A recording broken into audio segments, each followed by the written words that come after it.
Hello, welcome to the News Tech Makers, a podcast where we talk about at-scale application development, deployment, and management. Thanks for joining us today. This is Swapnil Bhartia for the News Tech, and we are here at KubeCon Austin, Texas.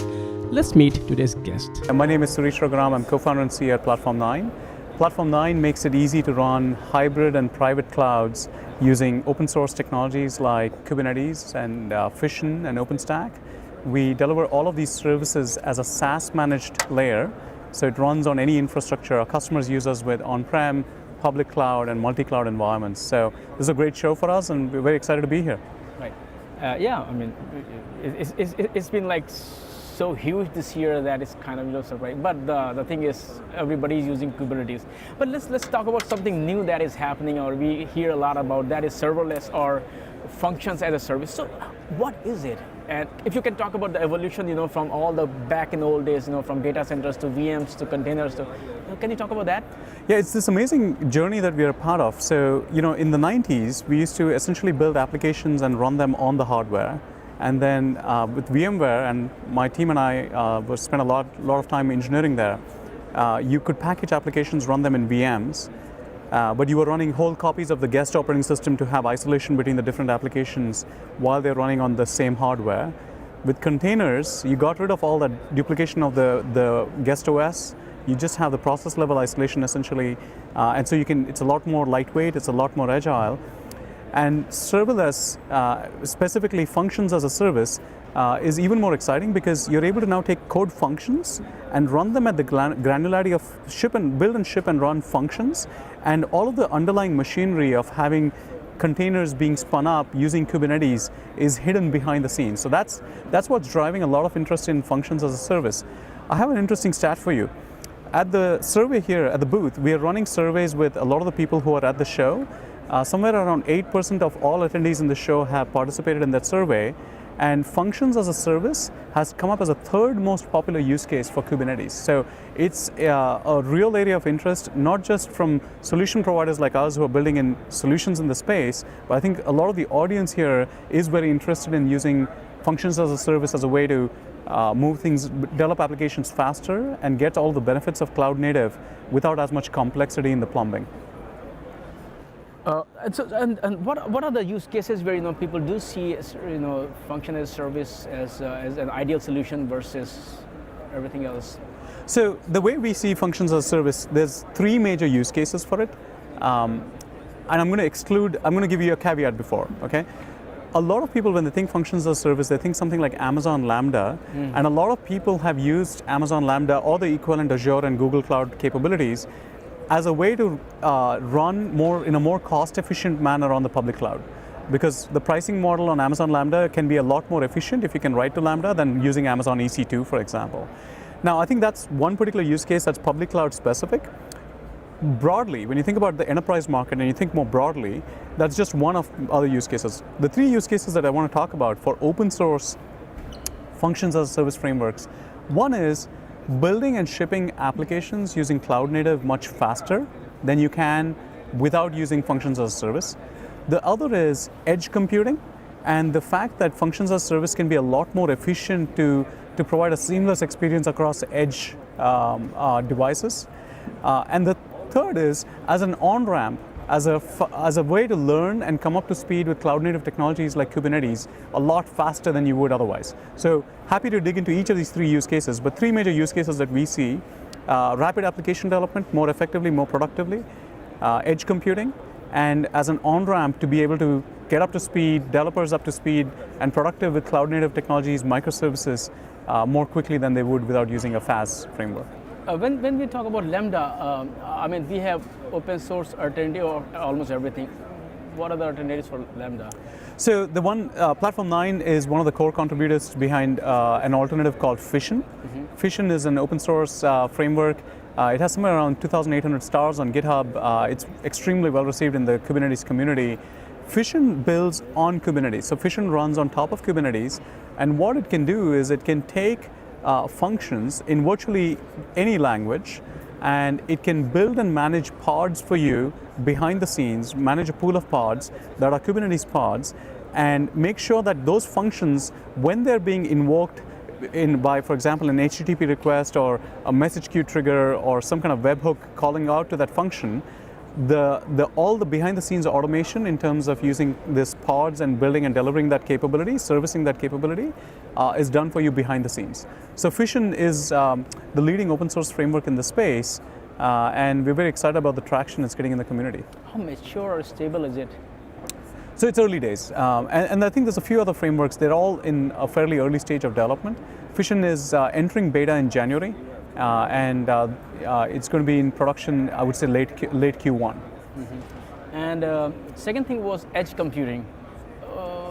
When you say edge computing, are we talking about the IoT devices, or? IoT is one example of edge, but it's not the only edge. Yeah.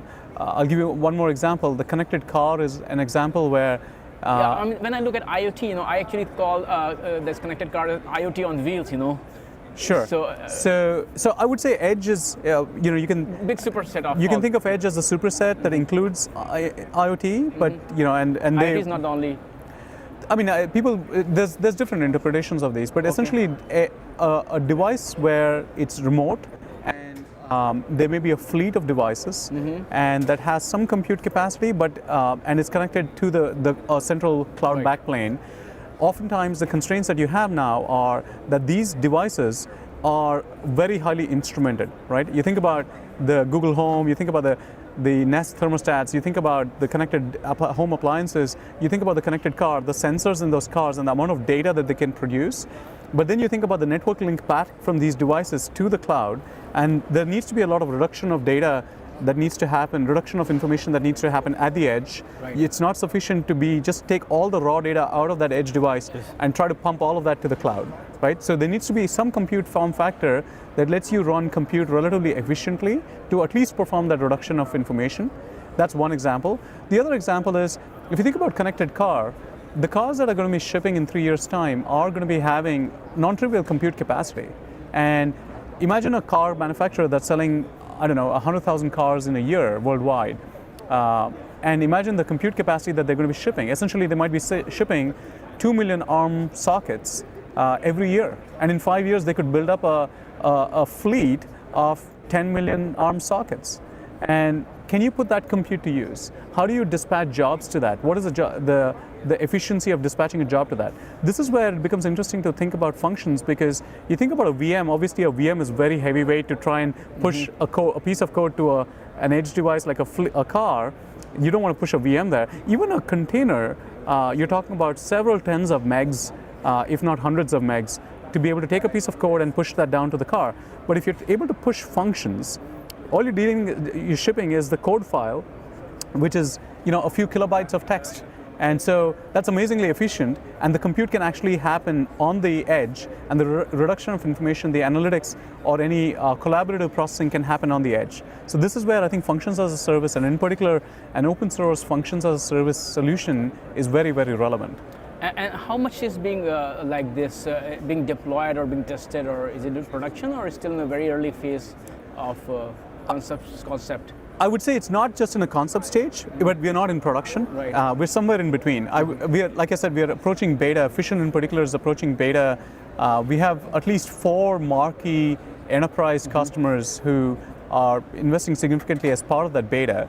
So I think that's the level of traction that we see. So I would say expect production deployments to come out and speak to it in about 6 months' time. So by the second half of this year, by the time we are in Seattle, I think you'll have a good sense for production case studies around this deployment. So what role is Kubernetes going to play in that landscape, or will it not, no, that's not our area? We think of Kubernetes as providing the infrastructure layer. It provides a really good platform to go build specialized use cases and consumption experiences on top of that. FaaS is a very good form factor for some of these deployments as we've been talking about. And so we really think of Kubernetes as being the underlying technology stack to that. But like an operating system, a good operating system also gets out of the way, right? You don't see that you're using it, right? When it disappears, it's doing something right. Unless you're using, I don't want to name anybody. Without strong opinions. Yes. I think the consumption experience may actually look very specialized in these different use cases. But the edge use case is one, and it's a growing use case, but it's not the only one. I think the more general purpose use case that we see in the show, and what people have rated as the third most popular use case for something like Kubernetes, is a general purpose FaaS experience, because it's a simpler and faster way to deploy modern web applications than having to learn all of the raw concepts in Kubernetes: services, ingress, egress, deployments, stateful sets, persistent volumes, right? And there's a lot of concepts and plumbing that people can learn and come up to speed, but a very good on-ramp and a good initial user experience for consuming this could be functions as a service, because all you do is take your code functions, give it to the system, and it does just-in-time microservices behind the scenes for you. How will traditional players, there are a lot of traditional players how are they catching up with it, as the new ways of computing are coming up? Look, I think you will see a transformation. There'll probably need to be a few acquisitions in the space, because it's essentially the DNA, the thinking and the DNA needs to change, right? If you think about a lot of traditional players, there's some players that have been very infrastructure centric, and Kubernetes' point is that it eliminates the need to worry about infrastructure so much and really focus on ultimately providing greater development efficiency and experiences for rapid application delivery on top. So I think that shift in mindset from being infrastructure centric to being application centric is happening, and I think there'll be, I think there's some really talented teams in the space, in the ecosystem, that I think some of the larger companies would essentially need to acquire to bring some of that DNA and thinking into the team, which is ultimately going to help them ensure that the product itself reflects that kind of shift. Anything else you would like to talk about? Because I think we touched upon a lot of broad topics, and also what Platform 9 is doing. Yeah, I think that functions as a service in particular is an area that I would encourage your viewers to pay attention to.